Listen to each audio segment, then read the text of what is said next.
Hello and welcome once again students.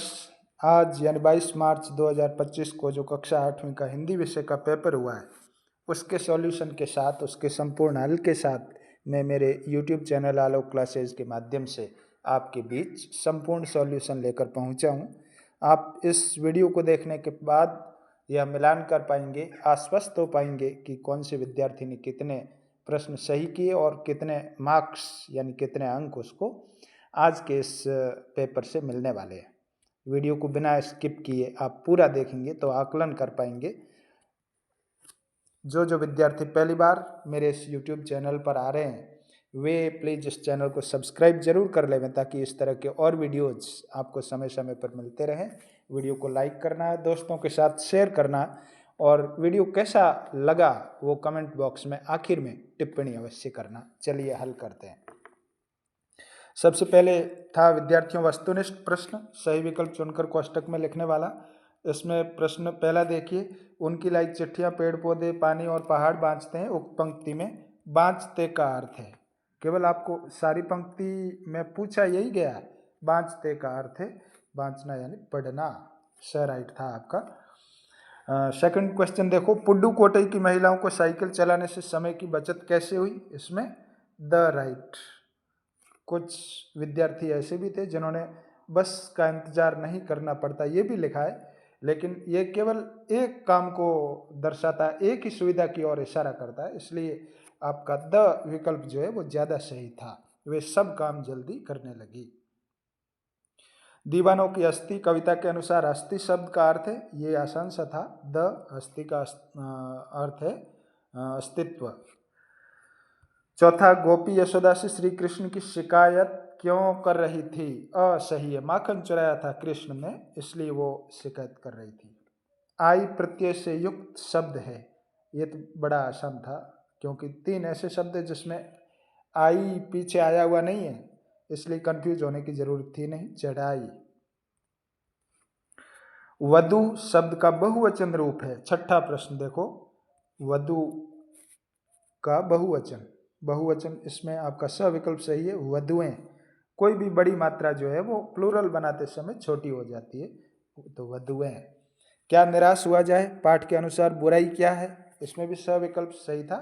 आचरण के गलत पक्ष को उद्घाटित कर उसमें रस लेना। हम क्या करते हैं, किसी में बुराई दिखाई देती है तो फिर उसकी आलोचना करते हैं, उस बुराई को लोगों के सामने बढ़ा चढ़ा कर पेश करते हैं, यानी उसमें रस लेते हैं यानी आनंद लेते हैं। वो नहीं करना चाहिए, वो बुराई है। 8वां देखो विद्यार्थियों, कबीर मन को किस बात में लगाने के लिए कहते हैं? कबीर मन को सुमिरन में यानी भक्ति करने में लगाने के लिए कहते हैं।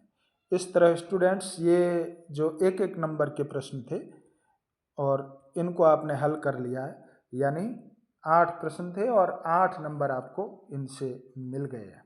आगे बढ़ो। अति लघु उत्तरात्मक प्रश्न, छोटे छोटे आंसर लिखने थे। लाख की चूड़ियाँ, पाठ के लेखक को सारे गांव में बदलुई क्यों अच्छा लगता था? ये स्क्रीन पर आपके उत्तर है, मैं पढ़ लेता हूँ। क्योंकि वह उसे सुंदर लाख के बने हुए कंचे, कंचे मतलब वो अंटे जो खेलते हो ना, कांच की गोलियां, वो तो कंचे और खाने पीने की चीजें, वो आम वगैरह काट के देता था ना, याद आया होगा आपको, इसलिए वो अच्छा लगता था, बदलू।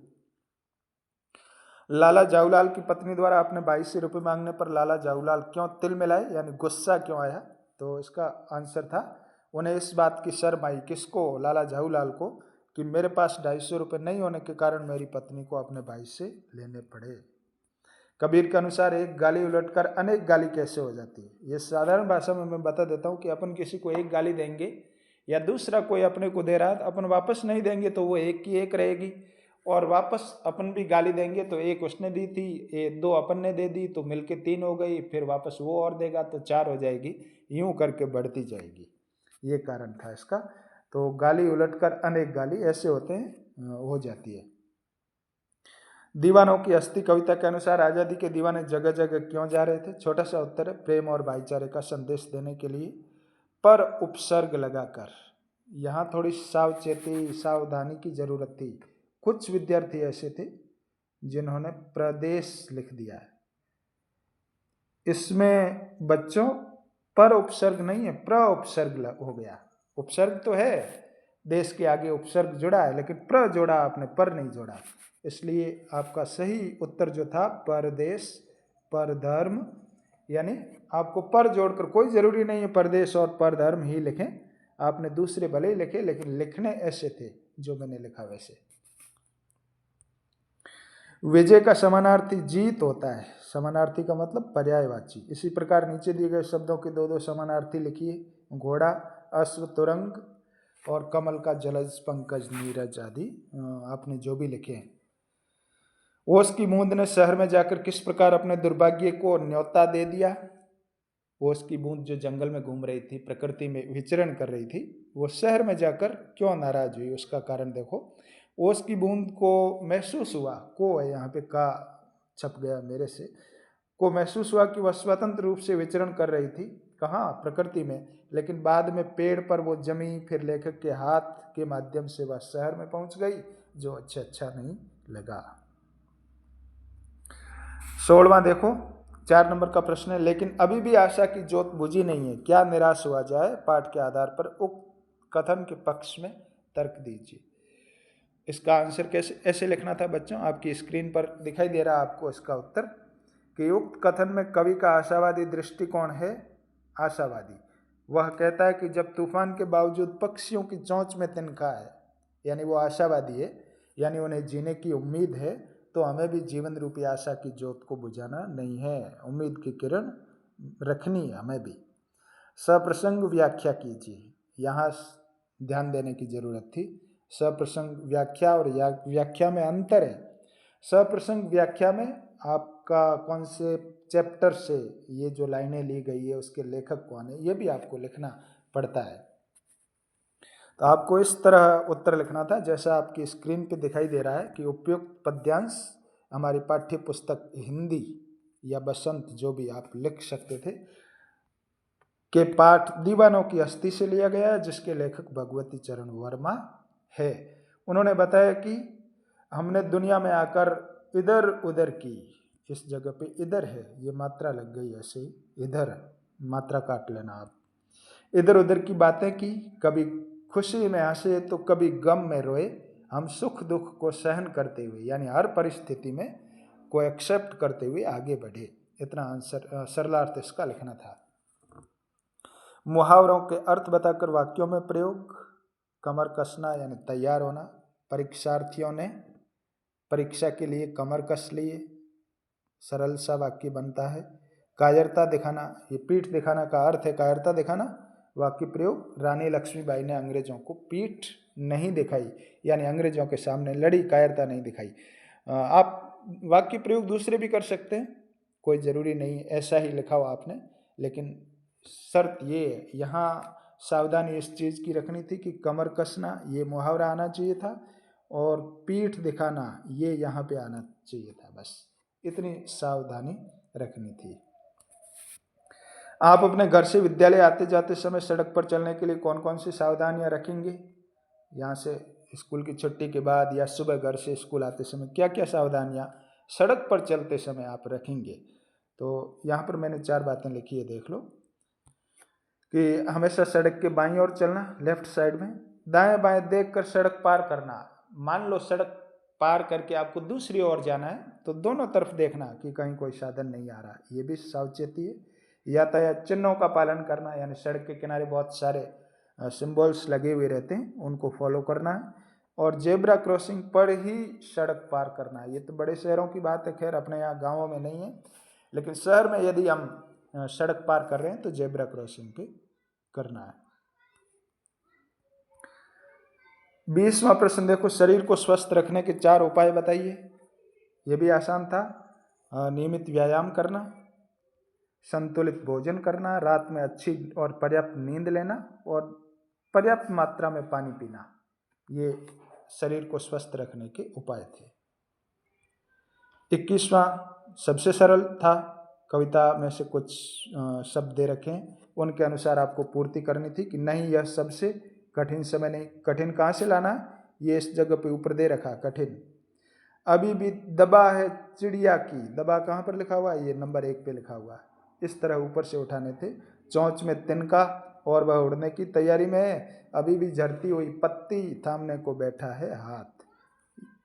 ये सारे ऊपर वाले शब्द आपको लिखने थे।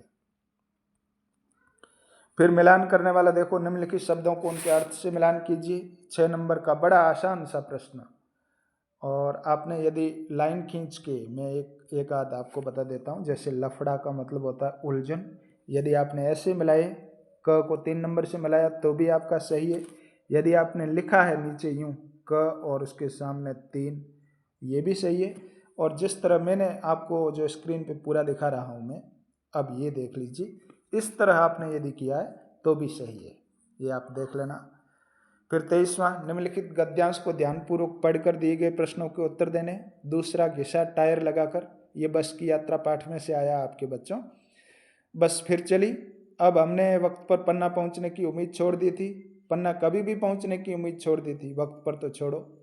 पन्ना क्या, कहीं भी कभी भी पहुंचने की उम्मीद छोड़ दी थी। लगता था जिंदगी इसी बस में गुजारनी है और इससे सीधे उस लोक को प्रयाण कर जाना है। उस लोक कौन सा? मृत्यु लोक को। यह आपने पढ़ लिया। इसके अनुसार जो प्रश्न आए उनके उत्तर देने थे। बस फिर कैसे चली, यानी टायर बदलने पर। कहाँ पहुंचने की उम्मीद छोड़ दी थी, पन्ना पहुंचने की उम्मीद। सीधे कहाँ प्रयाण कर जाना है, उस लोक यानी मृत्यु लोक में। ना उम्मीद का विपरीत अर्थ वाला शब्द होता है उम्मीद। अब देखो, आप राऊ मावी रामपुर के छात्र दिव्यांश है। आपका नाम दिव्यांश है सारे छात्रों का, और की उच्च माध्यमिक विद्यालय रामपुर में आप पढ़ते हैं। आपको किसी अपने मित्र की शादी में या और किसी शादी में शामिल होना है, और इस संबंधी 3 दिवसीय अवकाश, उस शादी में भाग लेने के लिए आपको 3 दिन तक छुट्टी लेनी है। अपने प्रधानाचार्य को प्रार्थना पत्र लिखना था। ये आपकी स्क्रीन पर दिखाई दे रहा है। इस तरह आपको प्रार्थना पत्र लिखना था। इसको आप देख लेना अच्छी तरह से। सेवा में श्रीमान प्रधानाचार्य, राऊ माँ विद्यालय रामपुर, 3 दिन के अवकाश हेतु। विषय ये लिखना था, कुछ विद्यार्थियों ने विषय गलत लिखा होगा। मान्यवर जी, सविनय निवेदन है कि मेरे मित्र की शादी 25 मार्च को है। कोई भी तारीख आज के बाद की जो भी डालनी हो आपको डाल सकते थे, कोई ज़रूरी नहीं 25। और मैं उसमें भाग लेने के लिए जोधपुर जाऊंगा। जिस जगह पे शादी वो लिखना है, जोधपुर, बाड़मेर, जैसलमेर, जहाँ कहीं है। आपके अड़ोस पड़ोस के गांव में भी हो सकती है। इसलिए दिनांक 25 से 27 मार्च, 3 दिन का आपने बोला है ना, इसलिए 2025 तक विद्यालय में उपस्थित होने में असमर्थ हूँ। अतः श्रीमान जी से निवेदन है कि मुझे उक्त 3 दिवस का अवकाश प्रदान करावें। धन्यवाद। तारीख लगानी, आज लिख रहे हो अर्जी 24 को, 25 से आप छुट्टी पर हैं, और नीचे आज्ञाकारी दिव्यांश। अब अंतिम प्रश्न आखिरी 8 नंबर का है। निम्नलिखित विषयों में से किसी एक विषय पर निबंध लिखिए। विषय कौन कौन से थे बच्चों? मोबाइल के दुरुपयोग, मेरे प्रिय नेता, बसंत पंचमी और दीपावली। इन चारों में से किसी एक पर जो आपको अच्छे से आता था वो आपको लिखना था। मोस्टली बच्चों ने दीपावली पे लिखा है, इसलिए मैंने आंसर में दीपावली डाला। देखो, लेकिन लिखने में थोड़ी कुछ अतिरिक्त सावधानियां बरतनी थी। जैसे बिंदु बनाकर लिखना। पहला बिंदु था जैसे प्रस्तावना, इसमें आप ऐसे लिख सकते थे कि हमारा देश त्योहारों का देश है, जहां हम आए दिन कई त्यौहार मनाते हैं, जैसे होली, रक्षाबंधन, दिवाली, भाई दूज, जैसे 2-4 त्योहारों के नाम। इन्हीं में से एक खास त्यौहार है दीपावली। मनाने का उद्देश्य, त्यौहार आपसी सौहार्द और भाईचारे को बढ़ाने के लिए मनाए जाते हैं। एक दूसरे से आपसी मेल जोल बढ़ता है। मनाने का कारण, क्यों मनाते हैं त्यौहार, मतलब दीपावली क्यों मनाते हैं, त्यौहार नहीं। यहाँ पे आप दीपावली पे लिख रहे हो तो दीपावली मनाने का कारण लिखना था। कहा जाता है कि भगवान श्री रामचंद्र जी 14 वर्ष का वनवास पूर्ण कर पुनः अयोध्या लौटे थे। इस खुशी में लोगों ने त्यौहार मनाया। इस जगह पे एक और लाइन डालनी थी आपको। यह त्यौहार कार्तिक कृष्ण अमावस्या को प्रतिवर्ष मनाया जाता। वो मैंने नीचे लिखी, यहाँ पर छूट गई थी मेरे से। मनाने का तरीका, यानी कैसे मनाते हैं। लोग इस दिन घरों को सजाते हैं, रंग रोगन करते हैं, तरह तरह के मिष्ठान बनाते हैं, एक दूसरे के घर जाकर बधाइयाँ देते हैं। बच्चे व जवान पटाखे व फुलझड़ियाँ जलाते हैं, नए वस्त्र पहनते हैं, आदि आदि तैयारियाँ जो आप करते हैं वो सारी डालनी थी। हानियाँ यानी नुकसान क्या होता है जब ये त्यौहार मनाते हैं, तो यहाँ पे आपको लिखना था और गतिविधि के कुछ नकारात्मक पहलू भी होते हैं, जैसे पटाखों से ध्वनि व वायु प्रदूषण होता है, धुआं निकलता है ना पटाखों में से, उससे, और जोर जोर से आवाज़ वाले आजकल आते हैं पटाखे, उससे ध्वनि प्रदूषण होता है। कई बार बड़ी दुर्घटनाएं भी घट जाती है, बच्चों के हाथ मुंह भी जल जाते हैं, फैक्ट्रियों में दुर्घटनाएं होती है जिससे मानवीय हानि हो जाती है। उपसंहार लास्ट में लिखना था। त्योहारों को हमें आपसी वैर भाव को भुलाकर प्रेम व सौहार्द से मनाना चाहिए। यह त्यौहार कार्तिक माह की अमावस्या को, ये लाइन तो खैर ऊपर डालनी थी, उपसंहार में मनाना चाहिए, यहाँ तक आपको लिखना था। ये ऊपर वाली लाइन में जो भूल गया था वो नीचे मैंने लिखी है, आपने ऊपर लिखी होगी डेफिनेटली। तो ये था बच्चों कक्षा 8 22 मार्च 2025 को जो हिंदी विषय का पेपर हुआ उसका सॉल्यूशन। मेरा वीडियो कैसा लगा कमेंट बॉक्स में टिप्पणी करके ज़रूर बताना, और किसको कितने मार्क्स आ रहे हैं अनुमान आपने लगा लिया होगा वो भी मुझे अवगत करवाना। और चैनल को सब्सक्राइब नहीं किया तो प्लीज़ कर लेना, ताकि आपको अगले जो पेपर है वो पहले पेपर मिलेंगे, उसके बाद उसकी आंसर की भी मिलेगी एग्ज़ाम के बाद। इन तमाम चीज़ों के लिए सब्सक्रिप्शन ज़रूरी है, इसलिए सब्सक्राइब कर लेना, दोस्तों के साथ शेयर करना। धन्यवाद।